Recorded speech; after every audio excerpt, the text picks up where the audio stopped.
Breaking right now, US superstar broadcaster Megyn Kelly has just exposed an editing scam on Meghan Markle's new Netflix series With Love Meghan that reveals the truth about who she really is. This is absolutely fascinating. Only an industry professional like Megyn Kelly would be able to pick it up. But trust me, this really says a lot about the woman we're dealing with. I'll get analysis from Brittany, editor of the Royal News Network, in just one moment. But first, Brittany, let's watch this big revelation from Megyn Kelly. If you look at the first couple of episodes, every comment she makes is about herself. She's got her friend, Uncle Daniel's there. And then there's the Argentinian woman. And then there's a chef she brings in and Mindy Kaling. So there are no questions or comments about them, except there's one in episode 1 and there's one in episode 2. And if you go back and look at them, they're voiced over. Really? She clearly was told after the fact, you know, it might be nice if we kind of had you track like a question to Daniel about himself to set up that comment he made. And it's all voiceover. Anything she asks of the guest was laid in after the fact. You can see the break. It's like someone had to coach her on how to be a normal person who's an actual friend who has interest in something other than themselves. Ka-ching! Whoa, Brittany. Meghan Markle has just been totally exposed by Megyn Kelly. Isn't that astonishing? Oh, it's absolutely amazing that Megyn caught that. I definitely didn't. I was watching it sort of on a live stream, so I was kind of like half listening to the series, to be quite honest. But that doesn't surprise me at all. It's sort of, a bit of a magic you can use behind the scenes to sort of make Megyn look like she can actually engage with another human being in a sort of a normal fashion. Because what was fascinating about the series in some ways is that she comes across as incredibly awkward. She doesn't really know any of the people she's talking with. She's trying to make sure everything looks super perfect, and she just doesn't come across well in any of the interactions at all, really, that she doesn't really know them. And one time she sort of gave somebody like a backhanded compliment, I thought, where she's as beautiful on the inside as she is on the outside. And so I was like, what does that mean, Megyn? Because I could see it going a bunch of different ways there. So Megyn definitely does not have a good connection with most of the people who are on here. I'll be fascinated to see how things go with season 2. But I bet you the guy who's the producer behind the scenes, who she would interact with on camera a bit, he was, worked with Anthony Bourdain, and I bet you he's right now sitting in his office going, why did I take this job? Because they're having to do a lot of work to make Megyn seem somewhat normal and a good host, because the whole premise of her show is that she is a good host, but you don't actually ever get that feeling that she is. She comes across as overbearing, awkward, so many different things. And so it's like, would I want to be hosted by Meghan Markle? Probably not. Then Megyn Kelly, with her guest Maureen Callahan of the Daily Mail, had a fascinating take on the whole Mindy Kaling Sussex name moment. Let's watch together. Mindy says to her, I just don't think that anybody really realizes Meghan Markle ate Jack in the Box. And you watch Megyn tense up. Right up, and the micro expressions and the jaw sets and the eyes go black, and her shoulders rise up, and she goes, it's so funny, and she's like chopping something, so it's like dangerous. It's so funny you say that. So funny you say that, because I'm Sussex now. I'm Sussex. Oh my God, it was like a soap opera moment. We have it. Let's watch it. I don't think anyone in the world knows that Meghan Markle has eaten Jack in the Box and loves it. It's so funny too that you keep saying Meghan Markle. I'm Sussex now. You have kids and you go, no, I share my name with my children. Yes. And that feels so, I didn't know how meaningful it would be to me, but it just means so much to go, this is our family name. Very weird. Oh, and what follows that is she goes, our little family name. Right. Yet another dig at the royals that gave her that title. Did you notice that at the end of every episode, it says, like, the starring, Megyn, Duchess of Sussex? Yes. That's how she's billed. Yes. When the credits roll at the end, stand alone. Nobody else is on the page. But Megyn, Duchess of Sussex. because they became Sussex when the Queen died and Harry's dad became king. And that's when Lilibet and Archie became Princess and Prince. And I guess as a result, their last name is now no longer Mountbatten Windsor. It's Meghan Sussex and Harry Sussex. I have no idea. And no, fucking Meghan, no one knew that. Like, why are you correcting? You know it's Sussex. No, I don't know. Who knows that? Literally nobody knows that. And it's really interesting take, Brittany, from me hearing that from an American perspective where they're like, oh, all of this weird naming protocol, why does it really matter? But presumably this is exactly what Meghan Markle wanted. She wanted this moment to go viral. She wanted it to explode, which it did, because she wants everyone to start calling her Meghan Sussex. And I guess Mindy Kaling was just the collateral damage.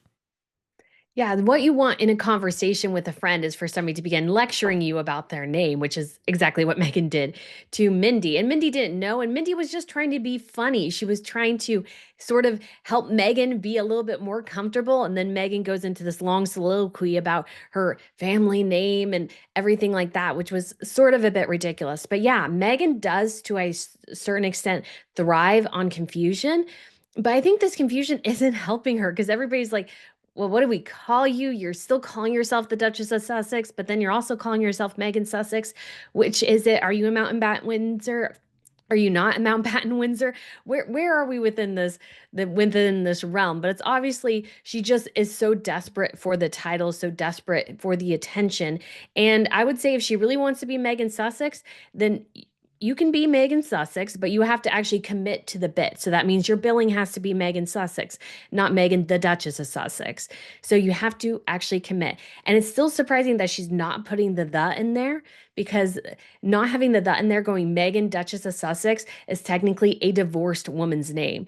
So she's almost setting well, I guess she's just setting her up for the inevitable, Brittany. Yes. Give it so a few she's like years. already setting it up. So it's always there officially in her divorce title. So even if that changes, if she still has that part of the title, the show still works.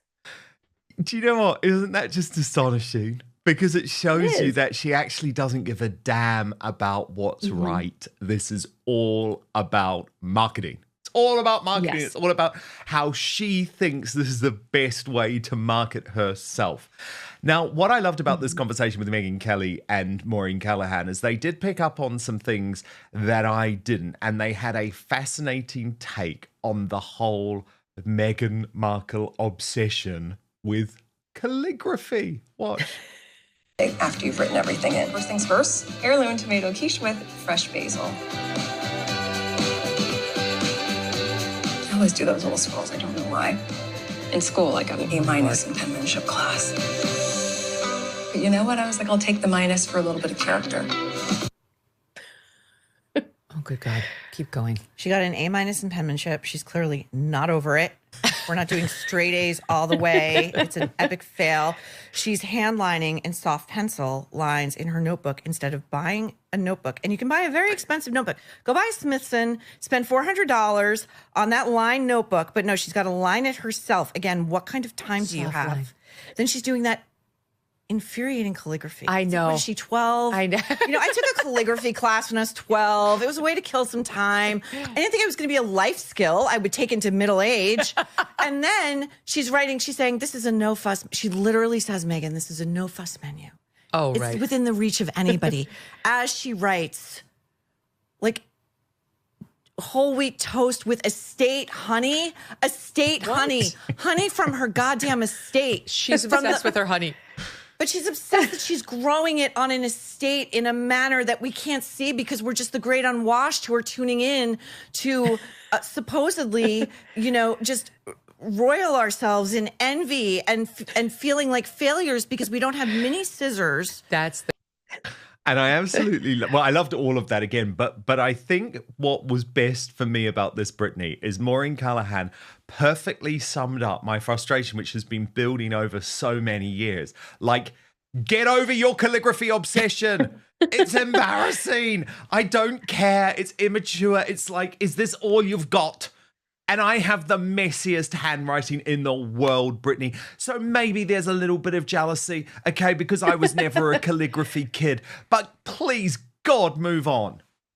Oh my goodness. I call it her fancy cursive because it's not like true calligraphy, more in like the medieval style. It's fancy cursive.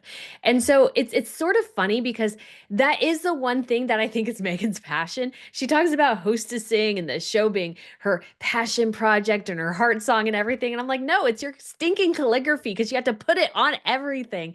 Even that hat she wore in the renewal thing, it says, let us remain calm. So, lettuce as in lettuce, and Oh, then yes. but it's funny because just from a branding marketing perspective, you can't read it easily. So if somebody's walking around with the hat, people are just going to stare at you going, what does that say? I can't read it because it's too small. It doesn't work.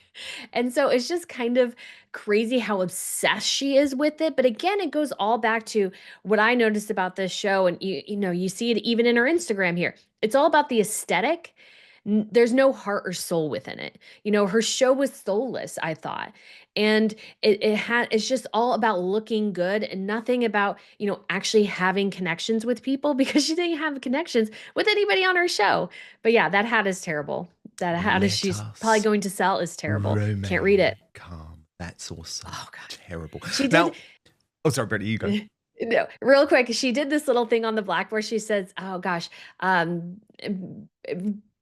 breadily or not, here I crumb.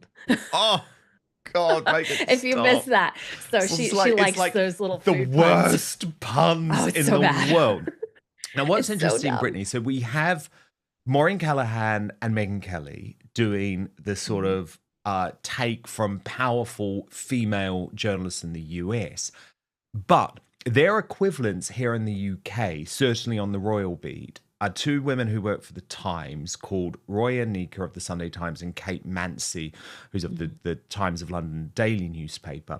And on the whole, they're a little bit softer towards Meghan than someone like me. And they certainly have been much more favourable over the years. They're part of the royal rota, so they try and play that game, right? Which I've always been very opposed to. But what was very interesting, Brittany, listening to their discussion, they are actually as opposed to With Love Meghan as Megyn Kelly and Maureen Callahan were. So I'll get your reaction, but first let's just take a watch of this. This new version of Meghan that she's trying to sort of position, it feels very old school, regressive, not modern. She lost me at the point where I saw her chopping shallots and putting them into an ice bath before making a vinaigrette. There were too many sort of sprinkle edible flowers on everything. Yes, there was too much quest for perfection. Who has got time for all of that? Who is it for? I watched it and just thought, I want to see sort of some of the kind of behind the scenes, authentic, when things are a little bit difficult or you're a little bit short of time, this is how you could put up something, quite what. It was just all so curated. And for me, that takes away from Meghan's quest for authenticity. My other issue with it was, what I like about Meghan is that she had previously positioned herself as a punchy, independent woman who sort of stands up for women's rights, gender equality, has sort of fingers in lots of pies of really, some interesting causes around women, lifting women up. Don't be in the kitchen. Famously, she's told everyone who'll listen 1,000 times that when she was young, she, wrote to the washing up liquid manufacturers to say it's not just women who use your product. Change your advert. And this just felt Step backwards. so regressive. It was just Meghan in an April with a lot of her female friends and Daniel Martin, her makeup artist, preparing and prepping food in the kitchen. And you don't even see her go out and do anything else apart from buy flowers. And for me, I'm just like, what is this new version of Meghan that she's trying to sort of position? It feels very old school, regressive, not modern. And she has... And not authentic. Every platform in the world to be... She's not in the royal family anymore in terms of a working member of the royal family. She can be as punchy as she likes. This is just so not punchy. No, I agree. I think it was... Well, I had so many issues with it. I just thought, much like the kind of stealth wealth outfit of beige cashmere jumpers that she appears in endlessly after outfit change, they all look the same. So what did you make of their take, Brittany? So it's really interesting. It reminds me of an article I read sort of in The Guardian that was sort of a think piece on it, talking about how, well, Harry and Meghan do need to make money, but is this the best route? And I think one of Meghan's key mistakes here in this series is that, like they said, like Roya said, she has proclaimed to be an advocate for women, that she's progressive, and all these sorts of things. And yet she does this very shallow and sort of vapid, housewife routine. And I think Meghan, at the end of the day, has sort of revealed herself after a period of time of not being the progressive female advocate that she claims to be. But really, at the end of the day, she's pretty shallow. She doesn't have, let's say, a ton to offer in certain ways, and that this is her world, to be sort of shallow, vain, and vapid. And so I think that's going to start rubbing people the wrong way, because she really should have maybe paired doing some of these things with going and being part of a protest, or going to the library and reading a book or something, to like make her seem more engaged, because she claims to never want to be a woman who lunches, and yet she did an entire show about women who lunch. So she doesn't really stand on anything that she has claimed to over the last several years. And I think she did herself and her potential audience an immense disservice by not living up to her own standards. And she does that constantly, and it really undermines her, I think, in the long run. Now, Brittany, Newsweek have looked into the exact moment that Meghan Markle's show started flopping. This is really interesting, actually, because usually people like me get the blame over there in the UK. However, what Newsweek has actually discovered, and this is according to really detailed research, Brittany, is that it was actually American audiences that really pushed the show to the point of backlash and ridicule. So the positive responses were actually winning before the show's release, kept the lead for hours after, as British fans and journalists were frantically watching the show. But the balance between positive and negative posts dropped to net zero around 2 p.m. Eastern Time, or 11 a.m. in California, where Meghan and Harry live. So that's really fascinating, isn't it? Because it feels like a lot of the hatred actually is coming from the American side of things. And you actually posted on this. Meghan had a handful of hours before the negative public reaction started towards her series. It's been all downhill from there. The noise may have garnered some attention and views, but what she needs is sales. That is the true metric. But what do you make of the fact, Brittany, that it looks as if more of the negativity is actually coming from America rather than the UK? Well, I'm not really surprised at all, Dan. And it actually goes back to that previous segment of the reporters from the Times. I think Meghan has proclaimed herself to be one thing for so long, but yet we get this show, and it's her fingers have been in it. She is the executive producer, she's the star, she's the one who's guiding and directing everything. And people were expecting so much more, and they were let down. And I think in a time where egg prices are really high, there seems to be a lot of global instability. You see this woman in this, $8 million mansion, who has a $16 million mansion down the street, telling you how to, cut your fruit so you can put it in a huge rainbow. And they're looking, going, I can't even afford one box of strawberries, and you're showing off probably at least, 6 or something to that effect. I think she came across as way too out of touch. And when she was trying to like say, oh, you could do this on a budget, and you're thinking to yourself, what budget? That looks incredibly expensive. And it's not just budget in terms of financial, but it's time too. Because I think Meghan did herself an immense disservice in this show by not acknowledging that she has housekeepers, she has nannies, she has assistants to do things for her. So yeah, she can spend an hour putting together a rainbow, cut up thing of fruit. But the average woman does not have that time, especially the average working mom. She has nothing in common with the average working mom. And it's sort of like somebody who's claiming, oh, I just worked out and watched what I ate to lose weight, when they were really using Ozempic. And so it's like she's claiming to do all these things and trying to show this perfect existence while not acknowledging in the slightest she probably has a staff of 10 to help her with the day-to-day things around her home. And so I think Americans watch that, and it's not totally aspirational. She just seems ludicrous and completely out of touch with the average person here in this country.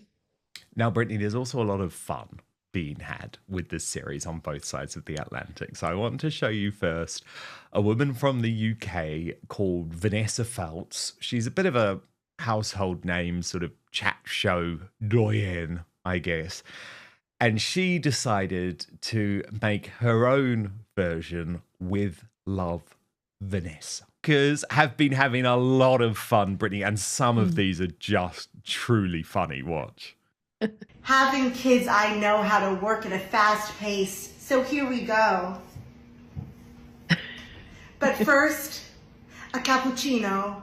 Hosting is a full-time job. It's not just for my actual guests. So look, at least look, maybe Meghan is giving a little bit of joy, but not in the way she expected to give joy. No. If you see what I mean. Like, No. We're not laughing with you, but still, we'll take it, right? Yeah, we're laughing, but more at you than with you. And I'm sure she does not appreciate that in the slightest. Although, according to the Telegraph, she has not read any of the negative reviews. And I'm like, as serious? if. So what? They've briefed to the Telegraph that she hasn't read the reviews. I promise you, that's not true. That is hilarious. Somebody's told her. Yeah, I remember reading that. I was like, really? Because it's hard to ignore at this point that she's sort of the source of mockery. And what's interesting too, if you notice, I don't think anybody in Hollywood has come out and claimed to have loved Meghan, except for her friends who were on the show. So I think even in her town, Gwyneth Paltrow, Oprah Winfrey, those type of people, they're not coming out and going, yes, With Love Meghan was awesome. No, they're staying silent because they can read the tea leaves and they're like, this was not good.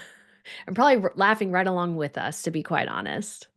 Oh, Brittany, I've really enjoyed this. Thank you so much. And of course, you've got to follow the Royal News Network for all of the latest. Actually, Brittany, just before we go, can we cleanse our soul and take a look at the Commonwealth Day celebration? I think she wasn't gorgeous there last year, Brittany, because of everything she was going through. And so isn't it just great? Welcome back, Kate. We've got to cleanse our soul with a bit of Catherine, the Princess of Wales, if you see what I mean. Oh, yes, I'm so excited that she's going to be back more this year. I was really a bit concerned for a while that was going to be a very, very slow reintroduction. But I think, going to the Commonwealth service, I actually saw the one in 2023. And so it's great to have her back.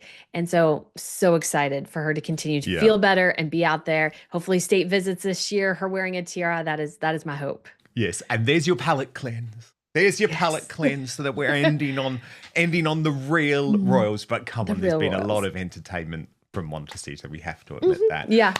Brittany, editor of the Royal News Network, give her a follow on YouTube. She does a lot on the real royals from all across the globe. Brittany, so brilliant to have you. And we will speak next week. Yes, I will see you then. A fresh controversy is once again putting Meghan Markle in the spotlight. This time, media personality Megyn Kelly has publicly criticized Meghan's Netflix series, With Love, Meghan, claiming that parts of the show's production and editing create an image that she believes isn't authentic. The comments have quickly gone viral, sparking heated debate across social media and dividing royal watchers. But what exactly was said? And do the allegations hold up? Let's break it all down. Since its release, With Love, Meghan has generated mixed reactions from viewers. Supporters have praised the series for its polished visuals, lifestyle content, and personal storytelling. Critics, however, argue that the show feels overly curated and carefully produced. Among the most outspoken critics is Megyn Kelly. During a recent discussion, Kelly argued that the series relies heavily on editing and production techniques to present a particular image of Meghan. She questioned whether viewers were seeing an authentic behind-the-scenes look or a carefully crafted television production. Kelly went further, saying she believed the public was beginning to see through what she described as an overly polished presentation. Her remarks quickly made headlines.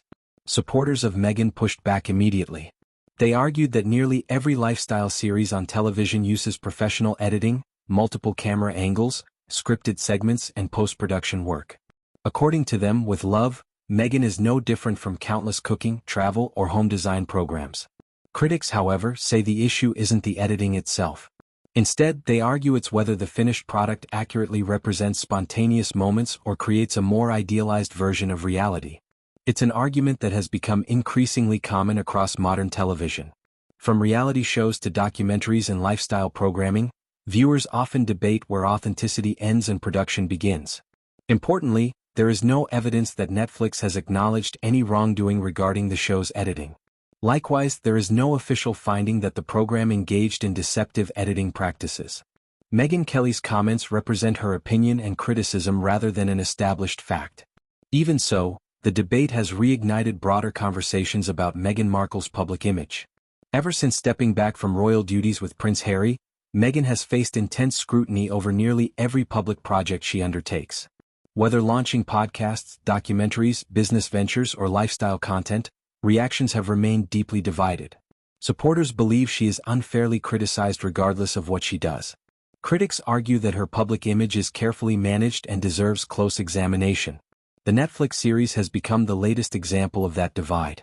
Some viewers see an inspirational lifestyle program. Others see a highly produced brand-building exercise. Ultimately, opinions vary, and much depends on what audiences expect from this type of content. One thing is certain. The discussion surrounding Meghan Markle continues to generate enormous interest around the world. Every interview, television appearance, and media project becomes another chapter in the ongoing conversation surrounding the Duchess of Sussex. As always, separating verified facts from personal opinions is essential. Megyn Kelly has made her criticism clear. Whether viewers agree with her assessment, or believe it goes too far, is a decision each audience member will make for themselves.